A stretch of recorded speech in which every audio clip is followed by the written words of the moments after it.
Ecclesiastes, right there after the book of Proverbs. The Lord appeared to Solomon twice, that is recorded for us. The first time when he was beginning his reign as a king, and the Lord had asked him what he wanted, and he asked for wisdom, and the Lord gave him abundant wisdom, and he became one of the wisest men in all the earth. And then later at the dedication of the temple, there in 2 Chronicles in chapter 7, the Lord appeared to Solomon. This is that famous verse that says, "If my people who are called by my name shall humble themselves and turn away from their evil deeds, that I'll hear from heaven and I'll heal their land." God had made a promise to Solomon. And he walked with the Lord, but when he became old, his heart was turned away from the Lord. And he no longer walked with the Lord as he had done in his younger days.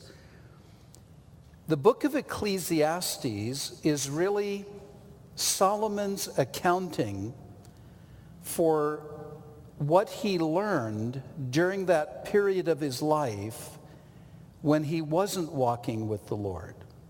It's an accounting for us of life without God being the one that you're living with and living for. And he was able to speak in great detail about what happens to a person who leaves God out of their life and pursues any and every other kind of activity.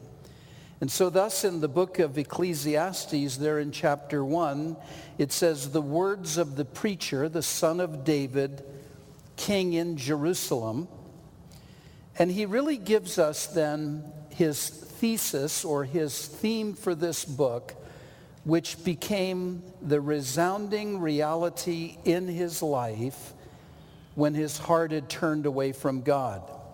"Vanity of vanities, says the preacher, vanity of vanities, all is vanity." Now the word vanity there is not speaking of the way we would use it, where we would say a person is very vain, they're looking in the mirror to see how they look. But rather it's speaking of emptiness and of futility and of disappointment. And so vanity of vanities, the emptiness of emptiness. All is empty. All is empty. That's really Solomon's message to us of living without God in your life. All is empty. And so what he begins to do then is to demonstrate that point throughout the book.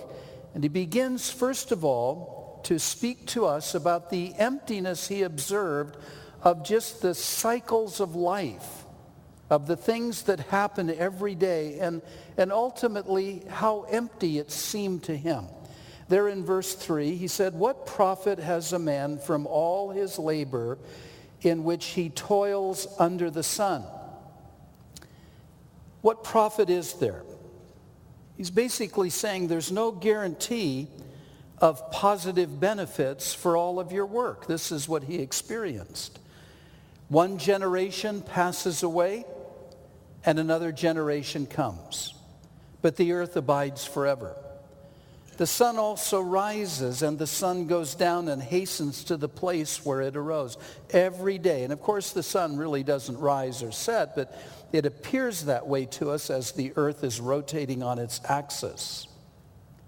The wind goes toward the south and turns around to the north. The cycles of the wind whirls about continually and comes again on its circuits.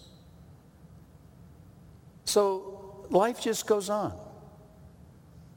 Every day, sun comes up, sun goes down, the winds go. All the rivers in verse 7 run into the sea, yet the sea is not full to the place from which the rivers come. An amazing thing. You have this input of water coming into the sea, but the sea is never full because of the evaporative process. the atmosphere takes the water up out and then it comes back down. They return again.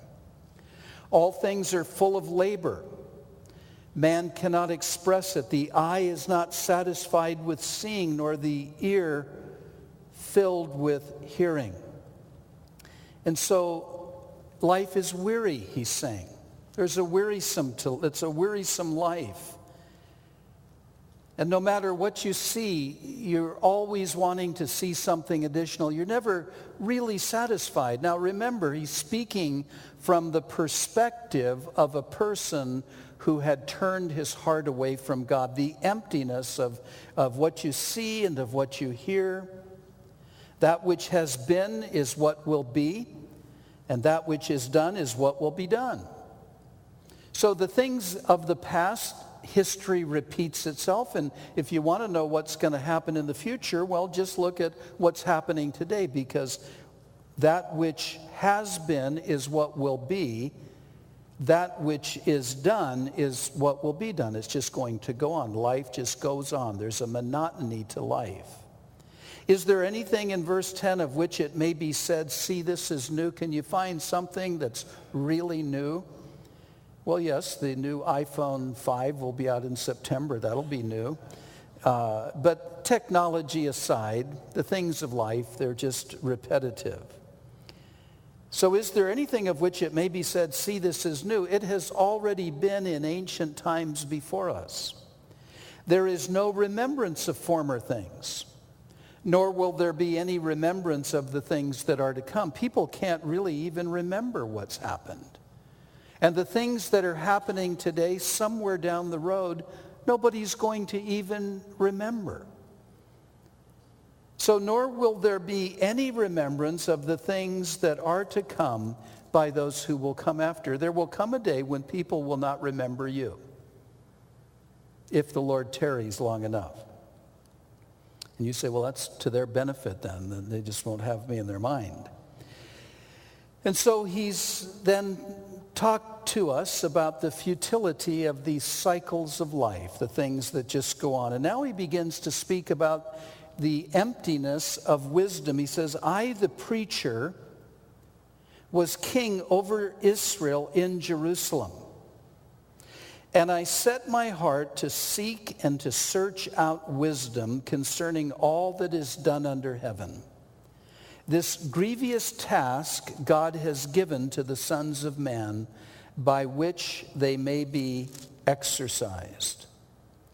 And so now he's setting his heart, as he says, to search out by wisdom. I'm trying to really figure out what's going on in life. And it's a grievous task. He found it to be very difficult. In verse 14, I have seen all the works that are done under the sun, and indeed all is vanity and grasping for the wind. It's just a futile activity is what he's saying. I've seen it all. Everywhere. It's just empty. It's like trying to grasp the wind. You just don't find it. What is crooked cannot be made straight, and what is lacking cannot be numbered. And so life is full of paradoxes. You have crooked things, you can't straighten them out. And then you have what is lacking, the needs are just without number. And so as he really thought about life, now the Greek philosophers adopted this reasoning that what is crooked can't be made straight, and they applied it to mankind, and they came up with the idea that when a man falls, there's really never any hope for him to really get up again. If he has a moral failure in his life, or if he gives himself over to alcohol or drugs or sensuality or whatever thing you might think of, and if it causes a failure within his life, there's really no hope for him. That is true except for the presence of Jesus Christ in a person's life. God is in the salvation ministry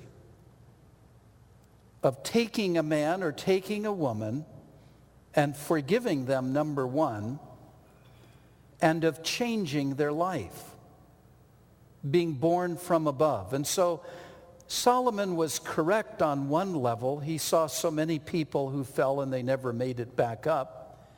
And the Greek philosophers adopted that philosophy. Christianity disproves that. Many, many, many, many people were as crooked and not straight as the day is long.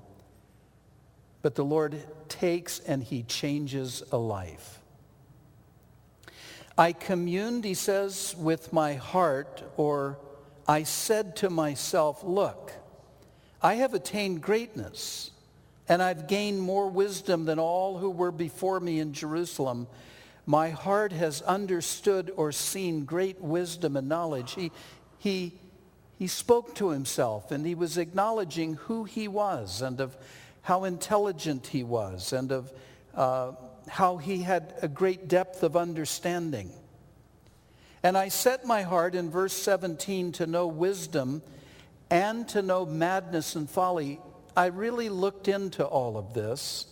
I perceived that this also is grasping for the wind. It really ultimately didn't get him anywhere. It was just an empty pursuit. For in much wisdom, and here he explains it, in much wisdom is much grief. You learn a lot about life.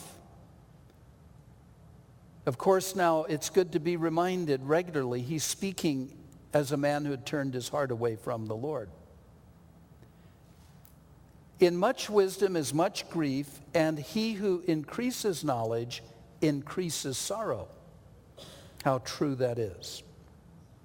And so now in chapter 2, he deals with the emptiness of pursuing pleasure and of pursuing wealth. He says, I said in my heart, come now, I will test you with mirth, therefore enjoy pleasure, but surely this also was vanity. So he said to himself, I'm going to just pursue the sensory pleasures of life. I'm just going to give myself over to pleasure.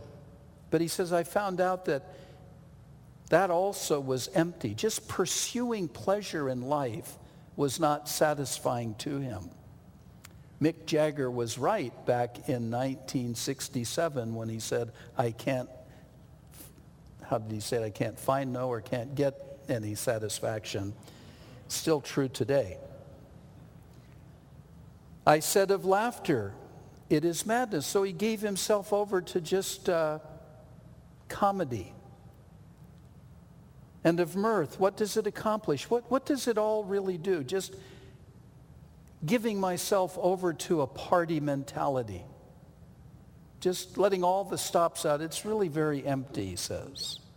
I searched in my heart how to gratify my flesh or to draw my flesh with wine, so he gave himself to drinking, while guiding my heart with wisdom. He wanted to be able to participate and partake of alcohol, but at the same time kind of keep his senses about him. So I searched in my heart how to gratify my flesh with wine, while guiding my heart with wisdom and how to lay hold on folly. I'm going to see how far can I go with foolishness and alcohol and drunkenness, till I might see what was good for the sons of men to do under heaven all the days of their lives. And so he was talking just about human beings in general. Let's see would this be of any help to a person. In verse 4, I made my works great. I built myself houses and planted vineyards. So he was a person who could build, and so he engaged in building projects. He gave himself over to that. He gave himself over to agriculture, to gardening. He planted vineyards, made myself gardens and orchards, and I planted all kinds of fruit trees